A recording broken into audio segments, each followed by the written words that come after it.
Hello, everyone, and welcome back to the Premiership Quarter. Today, I'm going to be doing my part two of the round review of fine margins, which is going to be the weekend wrap up where I talk about both the Saturday and the Sunday games from Gather Round.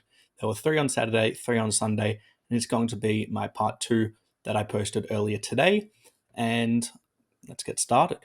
We then had the three Saturday games, which kicked off with West Coast versus Sydney. And this was actually a really good game to watch. It was very back and forth. There was a bit of a gust. So one team normally dominated the quarter. And it started off with Sydney being able to get a bit of an early lead. But then during the second quarter, West Coast really got their game going. They were able to ramp up their pressure. They were getting the ball movement going. They were able to get over the back of Sydney a couple times and they were able to get like a 9 point lead at half time or something, which, had you have said at the start of the game, I don't think anyone would have believed you, not even the most diehard West Coast fans. And so for them to do that, it really showed that there's a good bit of talent still on this list. Jeremy McGovern, excellent. Tom Barras was pretty good for Sydney. Harley Reid broke 7 tackles, which is one off the record in a game, which is only had by Dustin Martin and LDU. And so there's a lot of signs still there. Jinby, I thought, was pretty good. Cripps, still good small forward for his age. Bailey Williams has been excellent for West Coast in the last 2 seasons for the role he's had to play as a really undersized ruckman. I just think there's still a fair bit of talent, and for people to think that West Coast every game are just going to get battered by 60 points, you're wrong. There's a bit of a spine in this team that's, yes, old, but they're still able to perform. Elliot Yeo was excellent. And in a game where Tim Kelly couldn't do anything, he was really, really poor, I thought. His game, he just couldn't get the ball. They were still able to keep within 5 goals of Sydney, a team that has probably been top four this year. It shows that there's still some stuff here, and it's actually really promising for them. Now for Sydney, Errol Goulden was excellent. There was a play where he got, I think, a free kick from Harley Reid, and Harley Reid just wasn't able to go to the ground with him. He kicked it to the centre, got the ball back, kicked it again, and he just kept running all the way through. And I think Isaac Heaney got a goal from it, and it just shows how good of a player he is, how much of a gut runner he is, and how impactful he is. Isaac Heaney, again, probably a 2 or 3 vote performance, had 26 and I believe 2 goals. Just an outstanding player in the midfield now, and he's really shown that he could be the most improved player. We've seen similar levels to this, probably not as high, but more as a forward where he's able to kick 4 goals in a game and be that match winner there. But for him to do that in the middle now is really, really impressive. I thought Brady Hoff for West Coast as well absolutely locked down Tom Papley. He just couldn't get into the game at all and was really, really impressive. He's going to be a really good young piece for West Coast for the next few years. And I've seen True Footy, who's a mad West Coast fan, I've seen him compare him to Shannon Hearn, and there is a little bit of similarities. He's probably a bit smaller. He doesn't have as much of a damaging kick as Hearn did in his prime, but he's an excellent player, and he showed on the weekend that he's got great lockdown abilities. Then for the next game was the controversial Fremantle versus Carlton game in a very defensive, hard fought win from Carlton, although some people would dispute that. I'll talk a fair bit now about the free kick, not the free kick, but the mark that was paid that probably shouldn't have been. But at the same time, how's the umpire meant to see that he's standing parallel to where the ball has been kicked? And the umpire downfield probably could have paid it, but I don't know if he had a good view. I haven't really seen enough footage from behind the goals to see where they are to see if he could have seen it. But I just think that Carlton were really poor in the midfield, which compared to last year, just not the same. They're clearly missing Walsh. I think his ability to use the ball, his freedom that he provides to someone like Cripps, where he doesn't always have to be the number one, he just adds a bit more. And I thought Fremantle were really, really impressive, actually. They locked down Curnow for 3.5 quarters, but the second he took one mark, you could just tell that he was now in the game. And Josh Draper, I think his name is, I thought he was excellent on him.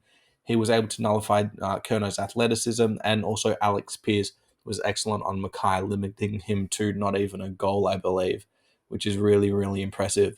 And so for Kerno to kick 3 goals in the last shows how good of a player he is, just shows that he doesn't need to have a good game to be able to impact this scoreboard. He took 12 marks and had 12 disposals. And so for every possession he had was off a mark. Brody Kemp as well continues in his excellent season down back. Him and Wiedering combined for 26 marks.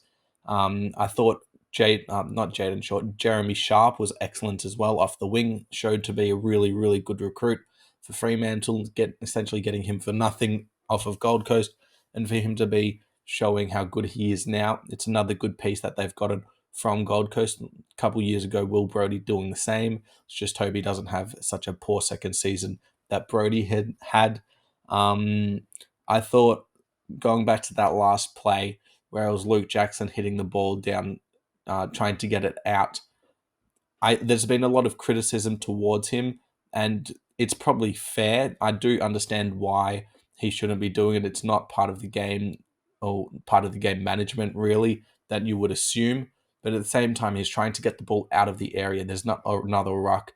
He jumps quite awkwardly as well. It's not a straight up and punch. He sort of jumps backwards a little bit, and it puts him off balance.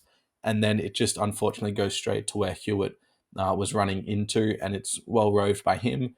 And then the kick came off of Aisha's essentially tricep and had a relatively high deflection. Ball sort of went from here to there, and it's just really tough for the umpire to be able to see that.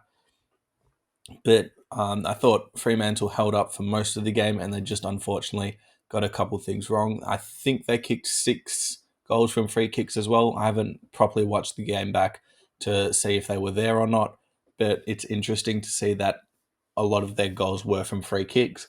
So they might need to be able to get a bit more faster ball movement going, because in a game where it is so low scoring, if a team does have more potency up forward, there's a good chance that they're not going to be able to claw out those wins. And it might be a bit more beneficial for them to get someone like Hayden Young a bit more involved off of halfback. Even though he did have 25 touches, he's still probably, in my mind, a more damaging halfback than midfielder at the moment. And then the last game on the Saturday was the Bulldogs and the Cats. So we had a really, really good Saturday slate of games. It was a really good game to watch. It was very back and forth. One team would kick 2 goals, Geelong would kick 3, Bulldogs would kick 2, Geelong would kick 3. Very back and forth. No team really controlled the game for majority. A lot of fight back, a lot of contested games, leading to Libba getting 19 clearances, which is nuts. Like, that's stupidly impressive. Him and Rao, great battle between the two last 2 weeks ago now. And for them to get the 2 most clearances sort of makes sense. I thought he was really impressive. Ray Stanley had a pretty good game, had 44 hitouts against English, sorry. English was also pretty good, had 17 touches himself and almost 40 hitouts. It was an interesting decision at the start of the week to bring in Stanley over Conway, but against a really good ruckman, the All-Australian ruckman in English, it worked and they got the win. The Bulldogs midfield really got to work. I said in my tips video that Libba would have an excellent game, and it did. He did. He was excellent. He kicked a goal as well, which he doesn't normally do, and so for him to get on the scoreboard is excellent. You had the trio of Treloar, Libba, and Bont all getting 35 plus and a goal, and when that happens, you normally win a game. But for Geelong to not have Dangerfield, to have the Bulldogs midfield be absolutely excellent, and to still get a win, it just shows there's a real fight in this team, and that they're going to be there by the end of the year. Jezza Cameron was excellent for them, kicked 2 goals and had 4 behind, but he also had let's see how many disposals he had. He had 27 touches. So for a key forward, that's absolutely excellent. Brian Myers continues in excellent form. And then Jack Bowes, I thought, as the third midfielder for the Cats, he was excellent as well. And Max Home continues excellent season with 20 touches again. So it's a really, really solid win for Geelong, and they improved to 4-0 in the season. And the Bulldogs, unfortunately, go to 2-2. And then on Sunday, we had the battle of the new teams. We had Gold Coast versus GWS in what I thought could have actually been a good upset. I think Gold Coast, maybe if they didn't have 7 changes, maybe if they made 5, could have actually won this game, because they were actually really, really good for the first 3.5 quarters. They pushed GWS, they got in the lead a couple times, and they really forced them to be at their absolute best for a team that is actually challenging for the eight this year and might actually be serious. They are now 2-2, which doesn't seem excellent or anything, but they really pushed probably the most informed team, not probably the most informed team in the league at the moment, all the way to the death. And it's only that extra, I think, year maybe that they've got this lead on them because the talent on this list. I was listening to David King, and he was saying that the amount of first round picks, or it might have been Jared Waitley, the amount of first round picks in this game would have been insane. And they're right. The talent in this game is crazy. You've got the midfield matchup of not Ward, Callahan, Kelly, Green, Canelio versus Miller, Anderson, Rowell, Flanders at times. It was really, really, really good to watch. I didn't catch all of the game. I catched bits here and there, but from what I could tell, it was a really exciting game to watch. It was very back and forth. Gold Coast were able to snag a couple of leads, as I talked about just before. But the Giants were in control for most of the game. Noah Anderson had 33 and a goal. Canelio had 27 and two goals, which is crazy. Whitfield had 29 off of halfback, continuing his excellent form to start the year. Flanders got moved to halfback as well to be a bit more damaging and add a bit of speed due to the 7 changes, and it worked. He was pretty good. Matt Rowell had 26 and 8 clearances. And then for me, one of the biggest positives for Gold Coast was the game of Mac Andrew. I'm a huge fan of this kid. I think he was pick 6 for Gold Coast in the 2021 draft, I think, maybe 2022 draft. And he is going to be an absolute piece to keep for them in the future. He could be an All Australian defender, in my opinion. His ability to be so good in the air and his versatility to be able to also keep up with players like smaller forwards on the ground is exceptional. It's some of the best in the league, and his reading of the game, it's so good to watch. Him as a defender could beat anything. There was one play where he came off his man to hit the spoil. He landed like a cat, and the ball bounced straight back to him. Quickly gave the hands. The amount of key defenders who would either fall to the ground trying to spoil it, or who wouldn't be able to give the hands quickly. It just shows how much of a talent he is. Took Miller and Tom Green weren't at their absolute best. They only had 23 touches each. And I think Jack Lukosius as more of a half backer doesn't really work. He did have 22 touches, but he wasn't at, I think, his best. He's just, you don't really know where to play him. Is he a halfback flanker? Is he a key position defender? Is he a winger because he is such a good kick and he's a pretty good athlete? Or is he your third tall forward who can play up the ground and be that utility weapon going forward because of his dangerous kick?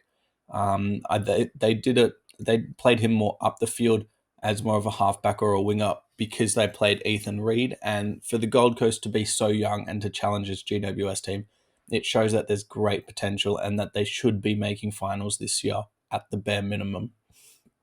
Then the second game of the round was Richmond versus St Kilda. And my word, did Richmond start like a house on fire. Wow. That first quarter was excellent from them. Shea Bolton at his absolute best. Kicked 2 in the first quarter, 3 in the first half, and then 4 goals in the match. He was kicking them from everywhere. I think he kicked 2 from the pocket, and then he kicked 1 from outside 50 on the relatively tight angle, although it was on Norwood, so it's not the tightest of angles. He was excellent. He was super damaging. Dusty Martin had 20 touches in the first half. He was back to his absolute best. That rest really helped invigorate him for this game. I thought St Kilda, there were glimpses of being a better team than 1 goal in the first half. They were able to get the ball to about the 70-meter arc, but that kick inside 50 was always dreadful. Their high half forwards were too high at times, and their key forwards were either too deep or too high. They couldn't find that middle ground, and the kicking inside 50 was horrendous in that first half. They only got 1 goal due to Jack Higgins in like the last 2 minutes, and then they let Jacob Kizitsky get a free kick and a goal to finish the quarter. So anything that St Kilda worked for, they just couldn't get any reward for it. I thought Riley Bonner was better than what he had been in the last couple of weeks. Nasiah Wanganeen Miller was pretty good as well. Off of half back, he had almost 30 touches with 27. Jack Sinclair was better than he had been last week with 29 touches. So he's getting back into his form. And then Jack Steele had 33 touches and almost kicked a goal with 10 tackles as well. So a real captain's game for him. Had the most clearances on the ground with 7. And then for Richmond, Maurice Rioli, his pressure was excellent. The amount of times where St Kilda would take a second too long to get rid of the ball, and you just see him running on into the screen, and he just tackled the player. It was exceptional, and he's really found a place in this team. Tyler Sonti kicked a goal, and I thought he was pretty good. They're still struggling with their 2 key forwards. Lafau was okay. There were a couple of times where his reading of the ball inside 50 could have been a bit better. He was a bit not slow on the lead, but he sort of stopped running at full speed where he possibly could have gotten for it. And then Kaczynski as well couldn't really provide a contest, especially in the second half. I thought Wilkie and Cordy picked up their game quite well and were able to get their intercept game going. Jack Higgins got another goal out the back to finish the third quarter, which was the best quarter by St Kilda. They kicked 6 goals, so 42 points out of their 67. So 2/3 of their scoring was done in the third quarter. Their pressure rating was 215, which was exceptional, or something around there. And they just really forced Richmond into a couple of unforced errors, and they were able to capitalize. Max King wasn't elite by any means, but he missed a couple of set shots and then kicked a stupid goal from the boundary. It's just like, what are you doing? It's so hard to watch like that. And then for Richmond, I thought Toby Nankervis was excellent. He always plays well against St Kilda, and he was at his absolute best today. He had, 35 hitouts, 21 touches, 7 tackles, and so a real captain's performance from him. Really tried to push them over the line in the second half. Tim Taranto was pretty good as well, 28 touches and 7 tackles, so a good game from him. Jack Ross was good as well. I thought he was running up and down the wings really, really well. And then a couple of the younger players as well. I thought Tom Brown was really, really good in the first half. That they just weren't able to quite get over the line against a relatively resilient St Kilda team to be able to come back and get the win. And then in the last game, also arguably one of the best game of the round, was Collingwood versus Hawthorn. And I watched the first half of this at my cousin's place because I was watching the Saints game there. And I left at halftime and they were up by 6 goals. And I thought, game over, this could blow out to a 10-goal win for Collingwood. And Hawthorn will really, really be struggling. But no, I came back and I checked the scores and it was a 4-goal lead, put it on, had it in the background. And then when the last quarter hit, I think it was a 2-goal margin. And they just kept going and going and going at Collingwood Hawthorn. But they could just never quite get there. They were quite inaccurate, both teams. Sorry, not both teams, just Collingwood with 11-11. Hawthorn were quite accurate with 11-6, but they couldn't get the forward game going. They had too many half forwards push all the way up, and they just had no one to kick to. They were able to get the outnumber in the second half, and Blake Hardwick went back to his early days of being a small forward, and he kicked 4 goals, including 3 in the third. He really brought them back into the game, and 4 goals and 15 touches for him is really, really, really impressive. I thought Josh Dacos' first half was good, but quieted down. I think he only had 10 touches or something in the second half. To go, he was great throughout. He was the real burst that Collingwood needed to get them going, and I think he continued that throughout, but they just couldn't find that last piece going inside 50 to close the game, and that's why Hawthorn were able to get so many chances. They just kept butchering the ball. Carl Amon was pretty good as well, 28 touches, 7 marks. John Newcomb was good as well, 26 touches. Noble had 23 touches, and I always thought he should have been in the team. It was unfortunate he didn't make it last year in the grand final team, but I still think he's a part of their best 22. He just provides a bit of more controlled run than what someone like Oleg Markov provides. And then Darcy Cameron had a good game as well, 19 touches and 32 headouts against Lloyd Meek is really impressive. And so that finishes the round. There's a really good gather round. Apparently the atmosphere in Adelaide was excellent. you could see players in the streets, and that's a really good thing for the AFL. There is plans to potentially make it a three week thing where they've got 3 different weeks in 3 different states of all games there. I'm not a huge fan of it. I don't think you can do it quite yet. You need to finish this part with the Adelaide stuff and make sure it is still going at its absolute best. And potentially it might help with the fixture when the 19th team in Tassie comes in. But at the moment, they're not there. And I just think you've got to still wait a little bit. But that's going to be the end of this video. If you liked it, please hit the like button. Really help push the video in the YouTube algorithm. Leave your thoughts in the comments below about Gather Round and how you thought some teams fared. Subscribe to the channel if you like this kind of content, and thanks for watching.